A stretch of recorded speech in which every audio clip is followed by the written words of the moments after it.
Donald Trump is panicking as his disastrous and unlawful war in Iran continues to escalate.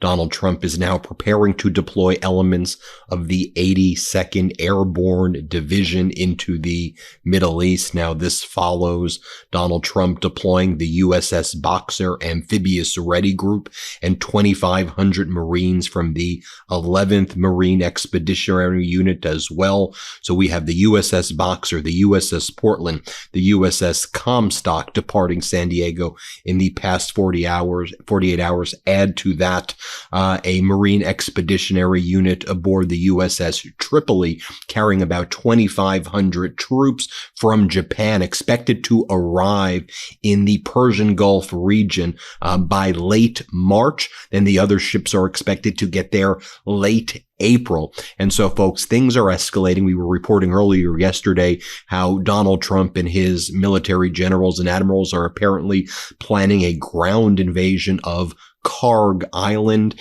and also the coast of Iran, potentially putting troops there, and things are getting very, very escalating there very, very quickly. Here's what Donald Trump posted on social media as well, though, where he tried to act like he wasn't doing what we actually can see these deployments occurring. Donald Trump writes, "We are getting very close to meeting our objectives as we consider winding down our great military efforts in the Middle East.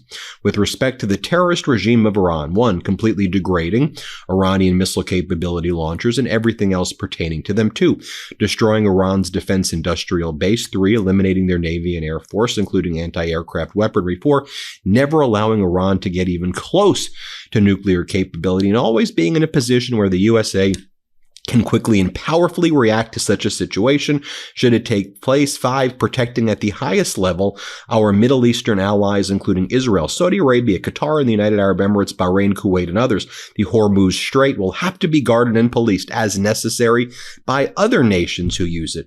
The United States does not, ! If asked, we will help these countries in their Hormuz efforts, but it shouldn't be necessary once Iran's threat is eradicated. Importantly, it will be an easy military operation for them. Thank you for your attention to this matter, Donald J. Trump." So while Trump is deploying all of these troops to the region, he makes a post where it seems like he's saying that he's going to surrender and then just leave the Strait of Hormuz, which he's now responsible for having become closed by starting this war with Netanyahu against Iran, and then Iran retaliating as such.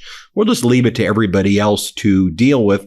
But he's also now deploying these troops. There's clearly no actual leadership taking place. It seems like they're just winging it one day to the next. And you want to talk about winging it while Donald Trump is also saying that he thinks his job is done, but while also deploying the 86th Airborne and those other troops that I mentioned. We also learned yesterday that the United States, through its Treasury Department, Treasury Secretary Scott Bessent announced that they are providing a 30-day sanction waiver for Iranian oil on the water loaded before March 20th.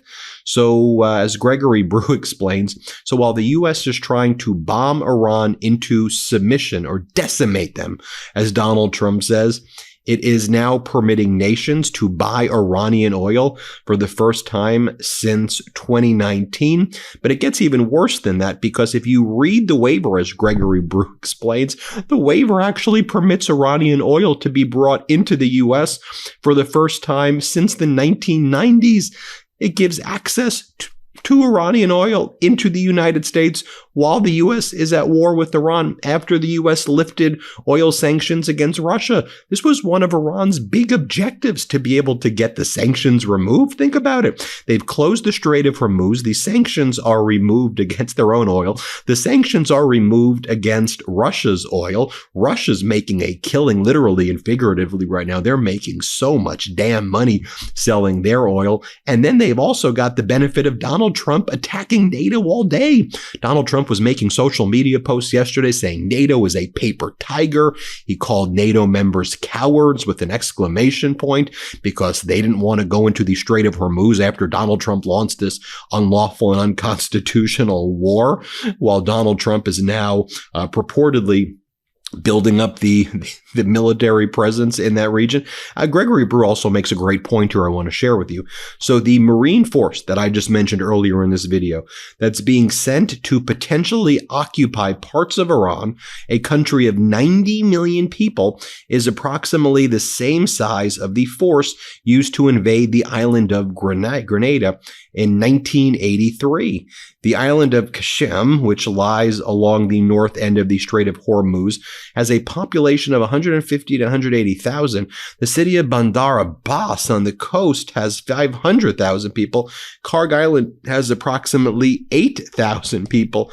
And then Donald Trump's like, we've degraded and destroyed Iranian capabilities. Interesting because in the past 24 hours, you can see right here, a large fire burning following a direct Iranian drone strike on the U.S. State Department's Baghdad Diplomatic Support Center, the BDSC, in the Iraqi capital located on the site of Baghdad's International Airport. You can see that right there. You've got other developments as well, horrific developments. Kuwait's largest refinery was hit by Iranian drones. Also, as Iraq declares a force majeure on foreign oil fields. Dropsite is a good summary. So Iranian drone strikes hit Kuwait's Mina al-Almadi refinery on Friday, sparking fires in multiple units for the second time in 24 hours. Kuwait Petroleum Corporation and state news agency Kuna said fire crews worked to contain the blaze. No injuries immediately reported. Kuwait's largest, but the refinery is Kuwait's largest, which processes about 730,000 barrels per day, had to shut down affected units. Separately, Iraq has officially declared a force majeure on all of its oil fields operated by foreign companies, Iraqi oil ministry sources told Reuters. Do you know what I mean when I say force majeure? That means like a force of God clause, where it's basically invoking a special clause that says it doesn't have to deliver on its commitments. So it's a way of saying we're not going to satisfy any contracts. Force majeure clause. That's what a force majeure is. The move allows operators to suspend output and export obligations due to the war efforts in several major oil fields in the southern Basra region. Now, that's in addition to what we talked about, those northern oil and energy fields, liquefied natural gas facilities, rather, in Qatar, which about 20% or so of that field was damaged. That was after the United States and Israel struck the South Pars oil and energy facilities belonging to Iran. Iran also struck Riyadh in the past 48 hours in Saudi Arabia and some surrounding energy fields there. And as Hala Jaber explains, this is escalating quickly as well, because in addition to all of the places that I just mentioned there, for the first time, Iran is now warning about foreign bases to directly, not just foreign bases, but are directly threatening UAE itself, right? Abu Dhabi is in UAE, Dubai is in UAE, and specifically the area, the Ras Al Khaimah, in response to actions involving disputes there. So what Iran is saying is, if you're in anywhere in these regions in UAE, get out. Tourist facilities, anything is fair game at this point. We're going to attack, because they say UAE has been used by American HIMARS to shoot into Iran. So we're going after anything in the UAE at this point as well. And so UAE is in a state of utter panic as well. And again, as Donald Trump's like, we've decimated Iran, we've destroyed it, we've decimated it, really, because Wall Street Journal, CNN, and others reported yesterday that Iran was able to target the Diego Garcia base with ballistic missiles.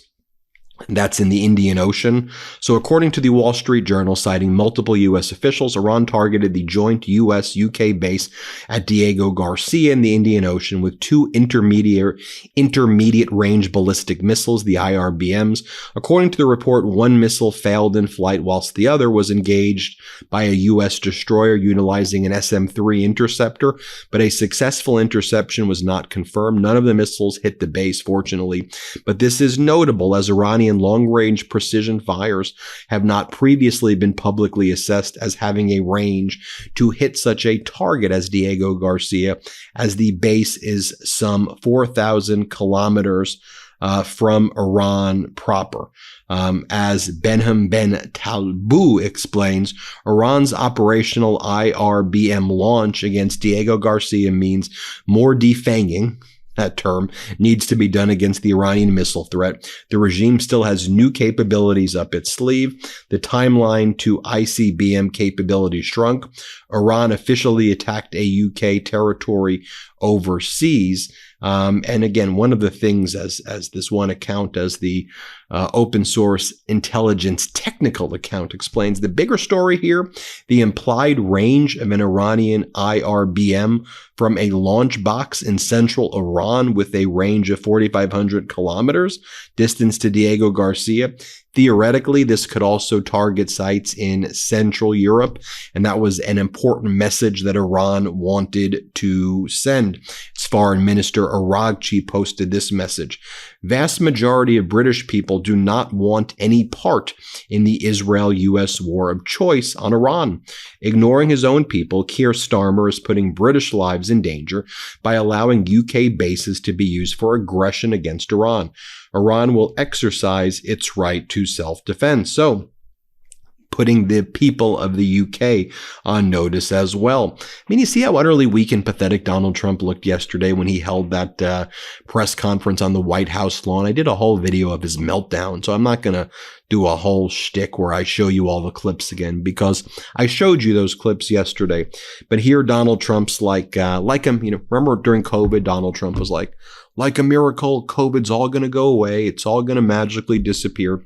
Well, now he's doing the same thing with the Strait of Hormuz. Right after Donald Trump engages in this unlawful and disastrous war against Iran with Netanyahu, Iran responds by closing the Strait of Hormuz, although Iran is also charging $2 million tolls to its allies that want to pass. So China and India and other countries can pay Iran. Now Iran's actually making a lot more money, and the U.S. is lifting sanctions while they're at it as well. Donald Trump's like, at a certain point, the strait will open itself. Remember, was it last weekend where Donald Trump posted that he had assembled an international coalition that he was going to reveal?